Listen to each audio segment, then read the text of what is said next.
ॐ नमो भगवते वासुदेवाय।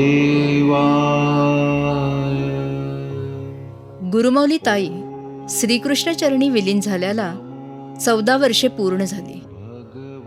श्रीकृष्णाने ताईंच्या मार्फत गीतेतील शिकवणूक आपल्यासारख्या सामान्य जनांना कळेल, रुचेल, समजेल अशा रीतीने आणि आधुनिक काळाला अनुरूप करून सांगितली. ओम नमो भगवते वासुदेवाय हा तारक मंत्रही दिला. या मंत्राचा सतत जप, सामुदायिक उपासना आणि मानवता धर्माचे पालन ही त्रिसूत्री म्हणजेच आपल्या जीवनाचा आधार. तोच आपला मार्ग आणि त्या मार्गाने चालूनच आपल्याला आपले इप्सित साध्य करता येईल अशी खात्री त्यांनी बोले तैसा चाले या उक्तीप्रमाणे स्वतः वागून दिली. अनेक प्रसंगी ताईंनी केलेले मार्गदर्शन हे अनेक सीडीजमध्ये शब्दबद्ध आहे. ते ताईंच्याच रूपात, आवाजात अनेक भक्तांपर्यंत पोचावे, त्यांना पुनःप्रत्ययाचा आनंद मिळावा या उद्देशाने ते अमृतकण वेचण्याचा केलेला हा प्रयत्न.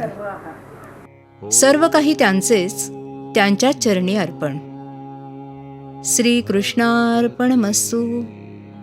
परमपूज्य ताईंचा जन्म 29 मे 1934 रोजी गोव्यामध्ये मंगेशी येथे झाला. त्यांच्या जन्माच्या आधी त्यांच्या आईला दृष्टांत होऊन सप्तशतीचे पाठ करायला सांगितलं होतं आणि हे मूल मोठे ईश्वरी कार्य करेल असंही सांगितलं होतं. अगदी लहान वयातच ताईंना कृष्णाने तेजरूपात दर्शन दिले आणि स्वप्नदृष्टांतात नवदुर्गेने तुझी सर्व जबाबदारी माझी असे आश्वासन दिलं. खरोखरच अगदी न कळत्या वयापासून ते अखेरच्या श्वासापर्यंत ताईंनी कृष्णभक्ती आणि त्याच्या आदेशांचे पालन हेच एकमेव ध्येय डोळ्यासमोर ठेवून आपला जीवनकाल व्यतीत केला. शालेय शिक्षण गोव्यात घेऊन पुढे खानापूर येथे शिक्षिकेची नोकरी करून त्यांनी कुटुंबाची जबाबदारीही समर्थपणे पेलली आणि ते करत असतानाच कृष्ण आणि नवदुर्गा सांगतील त्याप्रमाणे कृष्णभक्ती, कृष्णप्रेम आणि गीतेचा प्रसार त्या करू लागल्या. पुढे श्री कर्वे यांच्याशी विवाह करून अंबरनाथला ऑर्डिनन्सच्या शाळेत त्यांनी निवृत्त होईपर्यंत नोकरी केली. कृष्णाच्या आदेशाप्रमाणे 1978 साली बदलापूर येथे कृष्ण कुटीरमध्ये श्रीकृष्णाची प्रतिष्ठापना झाली. गृहिणीची कर्तव्ये पार पाडत असतानाच ताईंची कृष्णभक्ती आणि कृष्णसेवाही अविरत चालू होती.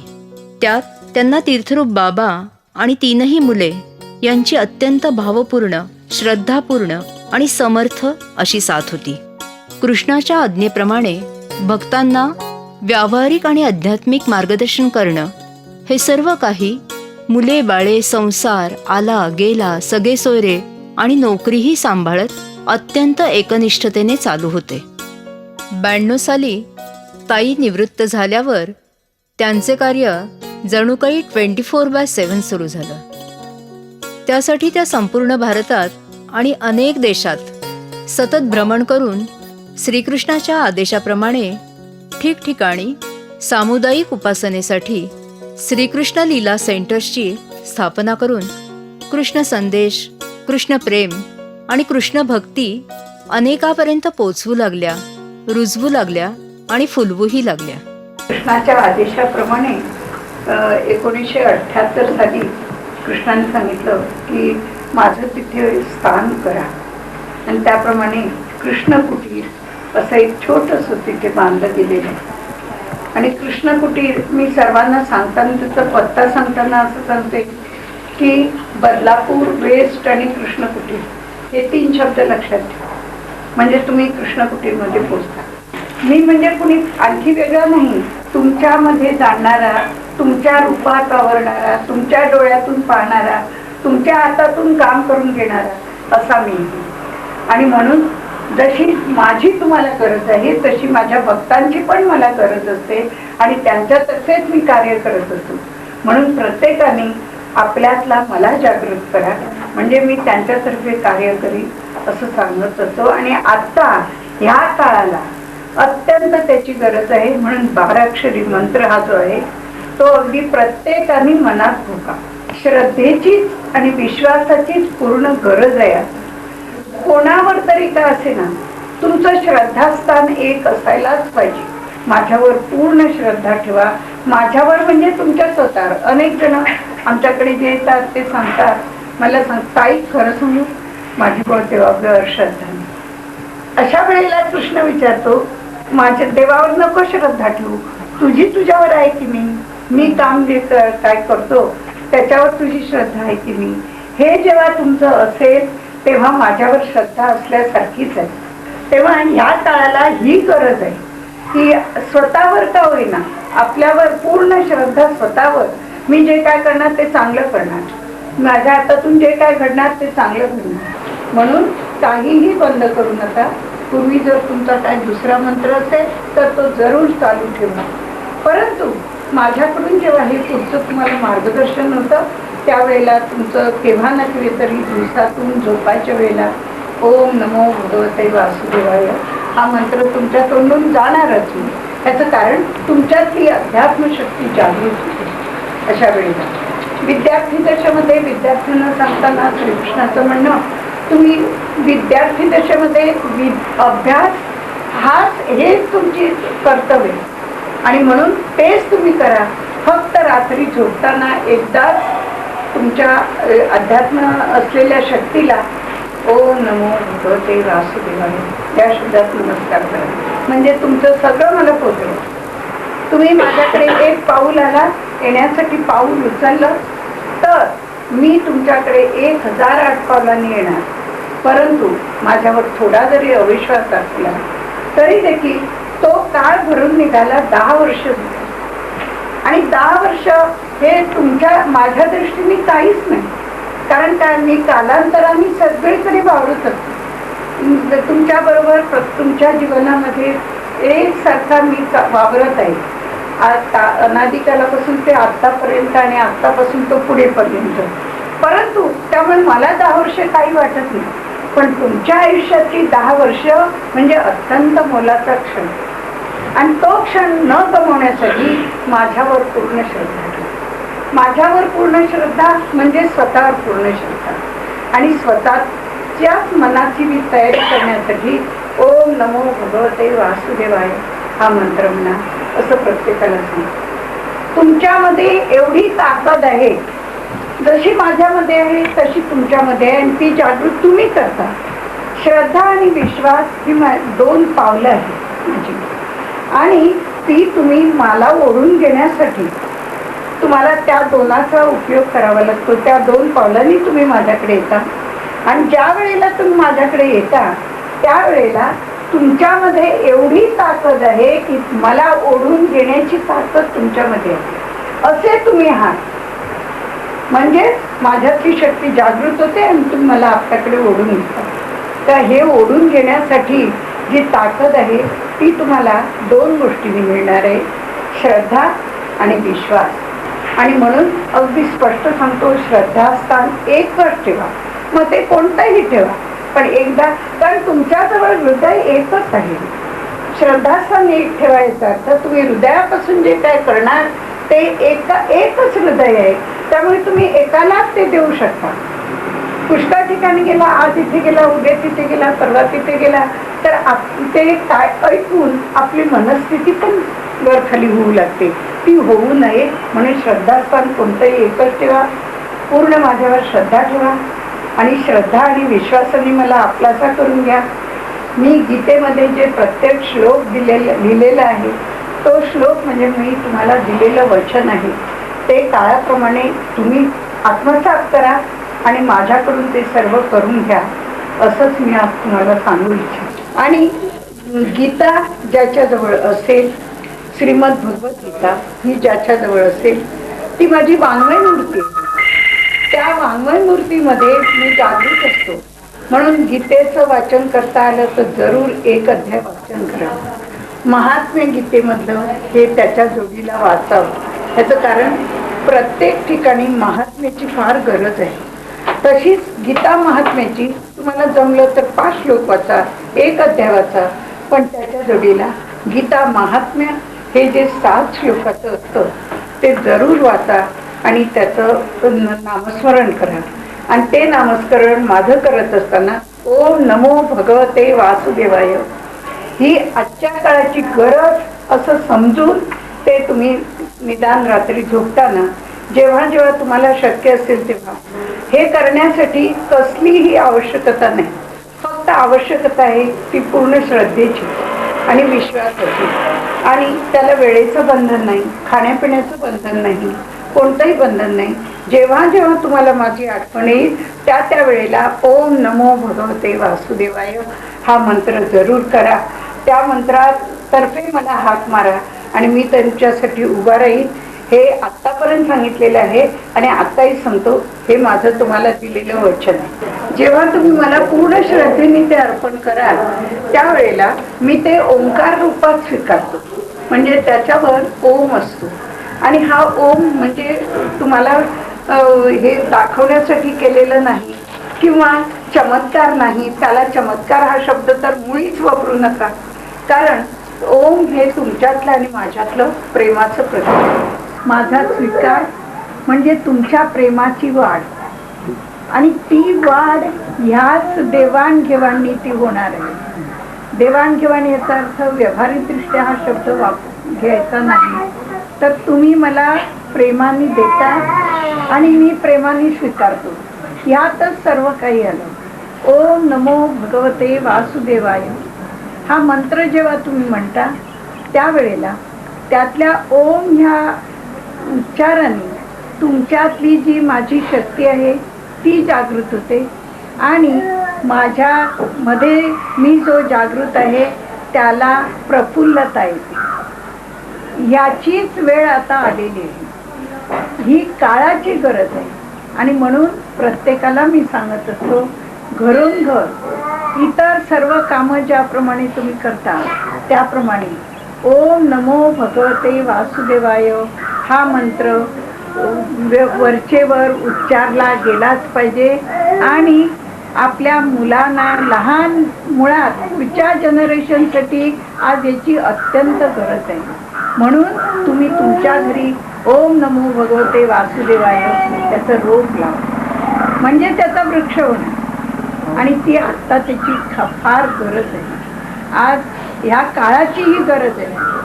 मी परत सर्वांना सांगत असतो, 2005 साल हे विश्वाच्या दृष्टीने मोठं क्रांतिकारक ठरणार आहे आणि त्यावेळेला माझी तुम्हाला अत्यंत गरज लागणार आहे. जशी माझी गरज तशी तुमची गरज आणि तुमची गरज तशी माझी गरज. आपण व्यवहाराशी नेहमी माझी सांगड करा. आपण नेहमी बोलता एका हाताने टाळी वाजत नाही.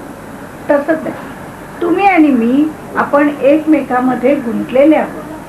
फक्त आपण गुंतलेले आहोत आणि निश्चितच त्या गुंता तो जास्त दृढ करण्यासाठी माझी तुम्हाला गरज आहे आणि तुमची मला गरज आहे. आणि ही गरज एकाच मंत्राने भागवली जाणार आहे. ओम नमो भगवते वासुदेवाय हा 12 अक्षरी मंत्र तुमच्या जिभेवर सतत राहायलाच पाहिजे. त्याला ठेवा आणि मला आपलासा करून द्या. मला हाक मारा. मला हाक मारताना ओम नमो भगवते वासुदेवाय या मंत्रानेच हाक मारा. असे का परत सांगतो? कारण ह्याशिवाय इतका साधा, सोपा आणि अर्थपूर्ण भरलेला हा मंत्र आहे. ओम म्हणजे तुमच्यातली शक्ती आणि माझ्यातली शक्ती, माझ्यातली जागृती. त्याला माझा नमस्कार असो. भगवते वासुदेवाय म्हणजे शिवशक्तीच्या रूपांतरातून जागृतावस्था झालेला हा ओंकार, त्याला माझा नमस्कार असो असा याचा अर्थ. आणि अणुरेणूमध्ये मी जो भरलेला आहे त्या सर्वाला माझा हा नमस्कार. अशा 3 तत्वातून तुम्ही मला नमस्कार करता. असा करता येण्यासारखा हा एकच मंत्र आहे, तो ओम नमो भगवते वासुदेवाय. आता बोलतो की ते पाऊल माझं स्थिर मला ठेवूनच चालावं लागतं, कारण मी फुकट कधी कोणाला काय देत नाही आणि कोणाचं फुकट कधी काय घेत नाही. म्हणून माझं पाऊल स्थिर आणि दुसरं पाऊल मात्र अर्धवट. त्याचं कारण भक्त जेव्हा जेव्हा मला हाका मारतो त्या वेळेला एका क्षणार्धात मला तिथे पोचलं पाहिजे. त्यामुळे माझं दुसरं पाऊल असा या माझ्या पावलांचा आहे. माझी बासरी, त्याला महान अर्थ आहे. बासरी जेव्हा वाजते त्या सर्वसाधारण व्यवहाराशी माझी संगत घाला. एखादं सुंदर गाणं चाललेलं आहे आणि आपण अगदी विचारमग्न होऊन, व्यवहारिक जीवनात आपल्याला अनेक प्रसंग असे येतात की आपण तेव्हा विचारमग्न असतो, काय करावं, कुठे जावं, काय असे. पण अशा वेळेला सुद्धा आपण जेव्हा चालता त्यावेळेला आपल्याला एखादं जर सुंदर गाण्याची लहर कानावर आली तर आपलं एक सेकंद का होईना तिथे लक्ष जातं, हे सगळं संपतं आणि तिथे लक्ष होतं. तसंच हे तुम्हाला माझी बासरी सांगते. बासरीचा सूर हे सांगत असतो की ह्या सुरामध्ये ज्याप्रमाणे तुम्ही रमता तसं माझ्यामध्ये तुम्ही पूर्ण रमा, म्हणजे मी तुमचा होतो. आणि व्यवहाराशी सांगड, या प्रत्येकाची व्यवहाराची सांगड घाला. तुम्हाला एखादी व्यक्ती आवडत असेल आणि तुमची त्याला पुन्हा पुन्हा आठवण येत असेल, तुम्हाला येत असेल तर ते तुम्हाला येऊन भेटतात. हे साधं उदाहरण. आणि तसंच माझं आहे. तर तेच तत्व माझं आहे, कारण मी तुमच्यामध्ये आणि तुम्ही माझ्यामध्ये. म्हणून या तत्वाला व्यवहाराशी माझी पावलोपावली सांगड घाला. म्हणजे मी कसं आहे आणि मी कुठे आहे, मी तुमच्या जवळ कसा आहे आणि तुमच्यापासून लांबही कसा जातो, तेही सर्व तुम्हाला कळू शकतं. म्हणून लांब मला जायला देऊ नका आणि न देण्यासाठी ओम नमो भगवते वासुदेवाय हा मंत्र करा. म्हणजे मी सर्वस्व तुमचं आहे हे आज पुन्हा एकदा सांगते. अगदी सर्वात महान तत्व. आपलं जीवन तर आपल्याला कंठायचंच आहे, पण आनंदाचे क्षण लक्षात ठेवा आणि दुःखाचे क्षण किंवा जेणेकरून आपल्याला मानसिक यातना होतात असे क्षण विसरायला.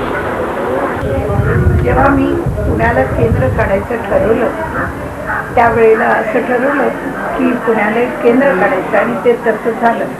आणि त्याच वेळी मी बोलून गेलो की सांगतो असं की मी आता हे रोप लावलं आणि त्या रोपाचा 3-4 वर्षातच मोठा वृक्ष होईल, हे मी बोलून गेलो.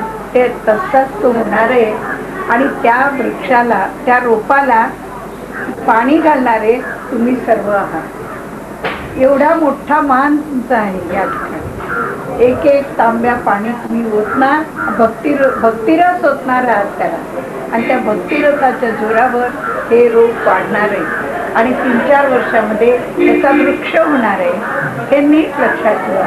याचं कारण त्या वृक्षाचा आधाराखाली आपण तिथे राहणार आहोत, त्या वृक्षाच्या सावलीत आपण तिथे राहणार आहोत, त्या वृक्षाच्या छायेमध्ये आपण आनंद मिळवणार आहोत. आणि म्हणून त्यातला एक घटक तुम्ही झालात आता, त्याचं एवढं मोठं भाग्य तुम्हाला लाभलेलं आहे असं करणार.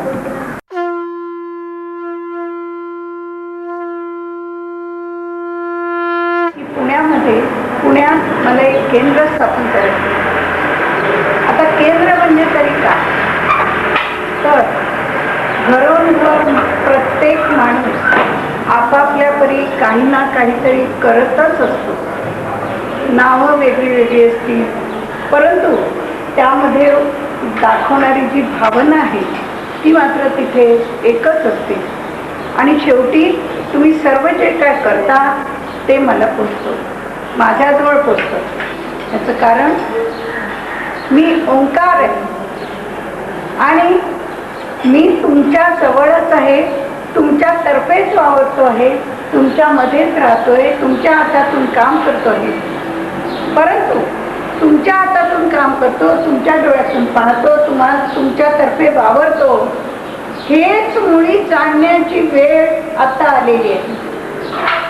आता हा काळच असा आहे, श्रीकृष्णाच्या आदेशाप्रमाणे हा काळच असा आहे की ह्या काळाला ओंकाराची जागृती होण्याची अत्यंत गरज आहे आणि म्हणून सामुदायिक प्रार्थनेची अत्यंत गरज आहे. सामुदायिक प्रार्थना त्याचा अर्थ कसा? तो श्रीकृष्णाचं सांगणं, मी कुठेही नाही, मी तुमच्यामध्ये आहे. तुमच्यामधला तो आत्मा ज्याला तुम्ही म्हणता तोच मी आहे, तोच ओंकार आहे, त्याचंच नाव ओंकार आहे. आणि आजच्या काळाची गरज हीच आहे की प्रत्येकाने आपापल्या मधला ओंकार जागृत करण्याची. आणि म्हणून मी प्रत्येकाला सांगतो की ओम नमो भगवते वासुदेवाय ह्या मंत्राचा पुनरुच्चार करा. ह्या मंत्राने मला हाक मारा. हृदयाच्या हाकेला मी कधीही थांबू शकणार नाही. जो कोणी हृदयापासून मला हाक मारेल त्याच्या हाकेला मी रात्रंदिवस उभा असतो. आणि हे नुसतं सांगण्यासाठी नाही, तर प्रत्येकाने आपल्यातला ओंकार जागृत करावा आणि मला हृदयाची हाक मारावी. त्या हृदयाच्या हाकेला मी कसा धावून येतो हे तुम्हीच पहा. हेच माझ्या भक्तांचं कौतुक आणि माझंही कौतुक. मी आणि भक्त असा एकमेकांमध्ये गुंतलेला आहे. त्यांनी मला हाक मारावी, मी त्याच्यासाठी धावत जाऊ. हेच म्हणजेच ही भगवंताची लीला. आणि म्हणून केंद्राचं नाव श्रीकृष्ण लीला केंद्र असे ते असं सांगितलेलं होतं. म्हणजे याचा अर्थच असा की हे जे घडतं त्याचा अर्थच असा की माझ्या इच्छेशिवाय एक पान देखील हलू शकत नाही. हे कृष्ण वारंवार बोलत असतो आणि ते आपल्यालाही कळत असतं. परंतु सगळे कृष्ण भक्त इथे मोठ्या प्रेमाने उत्सुकतेने जमलेले आहेत. आज आपण या केंद्राचं रोप लावतो आणि ते रोप लावण्यासाठी आपण सर्व इथे मोठ्या प्रेमाने जमलेले आहात कृष्णाचं कौतुक करायला. आणि ते रोप आज ना उद्या मोठा वृक्ष होणार. तो वृक्ष 2-4 वर्षातच होईल असं आता जेव्हा ध्यान करत होते त्यावेळेला आदेश आहे. 2-4 वर्षात माझ्या या केंद्राचा वृक्ष होणार आहे. हे रोप लावतेस तू. आपण सर्व तुम्ही आणि मी मिळून हे रोप लावतोय. त्याला खत पाणी घालणार आणि त्याचं 2-4 वर्षातच मोठा वृक्ष बनणार आहे. आणि त्या वृक्षाखाली माझे अनेक भक्त येऊन विसावतील. त्यांना शांती मिळेल, अध्यात्माचं त्यांना मार्गदर्शन होईल आणि माझा त्यांना हात मिळेल. हे हा कृष्णाचा आजचा पहिल्या दिवशीचा आदेश आहे. श्रीकृष्णाच्या म्हणण्याप्रमाणे प्रत्येक जण घरोघरी काही ना काहीतरी करतच असतो आणि ते सगळं मला पोचतं.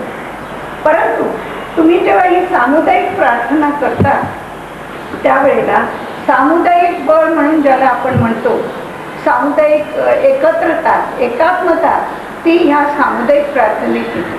आणि म्हणून एक केंद्र उघडा, केंद्र काढा असं सांगतो. आता या केंद्रात केंद्र याचा अर्थ सुद्धा असा की कुठल्याही प्रकारे मनाची ओढाताण होण्यासारखं कोणतंही काही करायचं नाही. केंद्राची वेळ फक्त अर्धा तासच असा, अर्धा तास. आणि त्या पहिल्या अर्ध्या तासामध्ये पहिल्या 15 मिनिटामध्ये फक्त ओम नमो भगवते वासुदेवाय ह्या मंत्राचा तुम्ही परत परत मंत्र करा. मंत्र किती व्हावा, कसा करावा ते काही नाही. मंत्र करा, तुम्ही करा आणि मोजण्याचं काम मी करेन असं श्रीकृष्णाचं सांगणं. तेव्हा डोळे मिटून शांतपणे बसून पहिली केंद्र त्याचा अर्थ असा पहिल्या 15 मिनिटामध्ये ओम नमो भगवते वासुदेवाय हा मंत्र म्हणतो. त्यानंतरची 10 मिनिटं आपण जेव्हा असं केंद्रामध्ये एकत्र येतो त्यावेळेला अनेक व्यक्तींचे अनेक अनुभव असतात आणि ते अनुभव येतातच. अनुभव हा माणसाचा अगदी मित्र आहे. मी 10 अनुभव सांगितले तरी त्याचा तेवढ्या पुरताच परिणाम होणार, पण तुमच्यातला एक अनुभव हा तुमच्या आयुष्याची शिदोरी असणार असं कृष्णाचं म्हणणं. आणि म्हणून मला जवळ करा, मला आपलासं करा आणि तुम्ही मला आपलासं करून माझे अनुभव घ्या. लोकांचे अनुभव नुसते ऐकू नका, स्वतःचा अनुभव त्यात जोडा, म्हणजे माझ्या तुम्ही लवकर जवळ येणार. मी काळाप्रमाणे सतत बदलत असतो. आणि म्हणून दरवेळेला तुम्हाला माझी जाणीव होण्याची क्रिया घडतच असते. ती तुम्ही तुमच्या श्रद्धेने आणि विश्वासाने ती घडविण्याची येते. तुम्ही माझ्यावर जितकी श्रद्धा ठेवा तितका मी तुमच्याबरोबर असतो. श्रद्धा आणि विश्वास ही जशी काही माझी 2 पावलं आहेत. श्रद्धा आणि विश्वास ही 2 नुसती माझी पावलं नाही, तर तुमच्यामध्ये इतकी ताकद आहे ह्यानी मला आपलंसं करून घेण्याची, मला आपल्याकडे ओढून घेण्याची, माझ्याकडे आपण ओढलं जाण्याची ही सर्व ताकद तुमच्यामध्ये आहे. आणि तीच आत्ता ह्या घटनेला जागृत करण्याची वेळ आलेली आहे. म्हणून केंद्र ह्याचा अर्थ असा, तुम्ही सर्वांनी एकत्र येऊन सामुदायिक प्रार्थना करायची आणि त्या प्रार्थनेमध्ये खूप वेळ असता कामा नाही, तर ते अर्धा तासच फक्त ठेवायचं. त्यापैकी पहिली 15 मिनिटं ओम नमो भगवते वासुदेवाय हा मंत्र करायचा. त्यानंतरची 10 मिनिटं आपला एखादा चांगला अनुभव आपल्याला आलेला किंवा अनेकांच्या वाचनात अनेक काही गोष्टी अशा असतात त्या तिथे फक्त दैविक असत नाही, तर जेणेकरून तो अनुभव सगळ्यांना आदर्श ठरतो, आदर्श म्हणून उभा राहील. असं जर एखाद्या आपल्या वाचनात काही आलं तर त्या वाचनाचा आपण सर्वांना आपण जो अनुभव देतो तो सर्वांना इतरांना द्यावा. अशी एक 10 मिनिटं त्यामध्ये घालवावी. नंतर समजा एखाद्याला चांगलं काही बोलता आलं, एखादी गोष्ट कृष्णाची म्हणा की जेणेकरून आदर्श म्हणून तो सर्वांना उभा राहायला पाहिजे, तो सांगायचा. आणि शेवटचं 5 मिनिटं चॅन्टिंग म्हणजे गजराचं भजन. राधे कृष्णा जे काय तुम्हाला आवडत असेल ते, तुम्ही निवडलं असेल ते, तुम्हाला पाहिजे असेल ते, आणि तुम्हाला माझ्याकडे जवळ येण्यासारखं लवकरात लवकर असं असेल ते तुम्ही निवडायचं आणि ते तुम्हीच निवडा. आणि फक्त असा हा कार्यक्रम अर्ध्या तासाचा असा. श्रीकृष्णाचं म्हणणं तुमच्या संपूर्ण आयुष्यामध्ये जीवनामध्ये 3 गोष्टीला अत्यंत महत्त्व आहे. म्हणून सत्व रज तम असं म्हणतो पाहतो. किंवा तुमची बाल्यावस्था, तारुण्यावस्था आणि वृद्धावस्था या आयुष्यातल्या महत्त्वाच्या 3 अवस्था. त्यामुळे ज्यांच्या घरी हे केंद्र असेल त्यांच्याकडे ते केंद्र 3 वेळा तरी ते चालू, 3 आठवड्यातून एकदा सर्वांनी एकत्र जमायचं. ती जी वेळ आहे ती तुमच्या सोयीची ती ठरवायची. असं बंधन नाही, वार आहे तो तुमच्या सोयीने ठरवावा. याचं कारण कृष्णाला असं वाटतं, कोणतंही तुम्ही माझं करत असताना, माझ्याकडे येत असताना मनाची जर द्विधा स्थिती झाली तर मग त्या द्विधा मनस्थितीमध्ये चलबिचलता आली तर तुम्ही यावं तसं माझ्याकडे पोहोचू शकत नाही. आणि म्हणून तुमच्या सोयीप्रमाणे ती वेळ ठरवा. तुम्हाला योग्य असेल तो दिवस तुम्ही ठरवा. आणि फक्त कार्यक्रमाची वेळ, केंद्राची वेळ ही फक्त अर्धा तासच असावी, अर्ध्या तासाच्या वर मुळीच असू नये. मग एखाद्याला वाटावं श्रीकृष्णाचं एखादं भजन म्हणावं, एखादी गोष्ट सांगावी, तर ते तुम्ही नंतर करू शकता. पण केंद्राची वेळ मात्र फक्त अर्धा तासच असावी श्रीकृष्णाचं निक्षून सांगणे. आणि हे तुम्ही आत्तापासून करा असा अगदी आग्रह करतो. त्याचं कारण असं की आत्ता तुम्ही जे कराल ते तुमच्या पुढच्या जनरेशनसाठी उपयोगी पडणार आहे. तुमच्यासाठी तर पडणारच आहे. आणि तुमच्या पुढच्या जनरेशनसाठी तुम्ही जो करून ठेवणार तो सर्वात मोठा ठेवा तो हा आहे. आणि म्हणून तो करून ठेवा, त्याचा उपयोग तुम्हाला होणार आहे, तुम्हाला होणार, तुमच्या पुढच्या जनरेशनला होणार. आणि म्हणून ही केंद्राची आजची स्थापना करण्याची वर असं सांगितलेलं आहे. शब्द झाला की एकदा मला श्रीकृष्णार्पणमस्तू म्हणा. आणि ते श्रीकृष्णार्पणमस्तू करताना हे श्रीकृष्णार्पणमस्तू आपलं नेहमीची श्रीकृष्णार्पणमस्तू असे श्रीकृष्ण असं न करता ते तुमच्यामधल्या मला जागृत करणार. म्हणून तुम्ही मनाने ओम नमो श्रीकृष्णार्पणमस्तू, ओम नमो भगवते वासुदेव म्हणताना देखील ओम नमो भगवते वासुदेवाय म्हणजे तुमच्यामध्ये असलेल्या ओंकाराची तुम्ही जागृती करता. आणि आणि ही जागृती तुमच्या पूर्ण श्रद्धेवर सर्व अवलंबून ठेवतात. तेव्हा माझ्यावर पूर्ण श्रद्धा ठेवा. मी काळाप्रमाणे सतत बदलत असतो आणि त्याप्रमाणे आता मी बदललेलो आहे. त्याचं कारण हेच आहे की ह्या काळाची ती गरज आहे. श्रीकृष्णाने असं निक्षून सांगितलेलं आहे 2005 साल हे आपल्या सर्वांच्या दृष्टीने, आपल्याच फक्त नाही तर विश्वाच्या दृष्टीने हे क्रांतिकारक ठरणार आहे. आणि त्या क्रांतिकारक अवस्थेमध्ये माझी तुम्हाला फार मदत होणार आहे. ही माझीच फक्त होणार आहे. तुमच्यामधली जी जागृत अवस्था होणार आहे त्या शक्तीची तुम्हाला हे होणार आहे, उपयोग त्याचा होणार आहे. आणि म्हणून त्याची सुरुवात आतापासून करा. आणि म्हणून 2005 साल ही विश्वामध्ये जेव्हा बदल होणार आहे त्यावेळेला प्रत्येकासाठी उभा राहण्यासाठी जशी तुमची गरज तशी माझी गरज आहे. ज्या घरी मी जातो त्या घरी मी डोकावत असतो, तिथे माझं अस्तित्व म्हणजे मी तिथे जागृत होतो आणि त्या ठिकाणी तुमच्यासाठी मी धावत असतो. म्हणून प्रत्येकाने आपल्यातला ओंकार जागृत करण्यासाठी हे केंद्र ठरवलेले आहे. त्याप्रमाणे करा आणि ते आठवड्यातून एकदा, रोज रोज ही गोष्ट होणार नाही, आठवड्यातून एकदा. शिवाय त्या ठिकाणी कोणताही काहीही संबंध नाही. प्रसाद आणलाच पाहिजे मुळीच नाही. त्याचं कारण श्रीकृष्णाचं म्हणणं असं, तुम्ही जे घरोघर खाता तो प्रसाद माझाच आहे. तुम्ही जे काय तिथे घरी तुमच्या खाता तो प्रसाद माझाच आहे. आणि म्हणून प्रत्येकाने जेवताना एकदा हातात पहिला घास काढलेला तो कृष्णार्पण म्हणून जर खाल्ला तर तो माझाच प्रसाद तुम्ही खाता.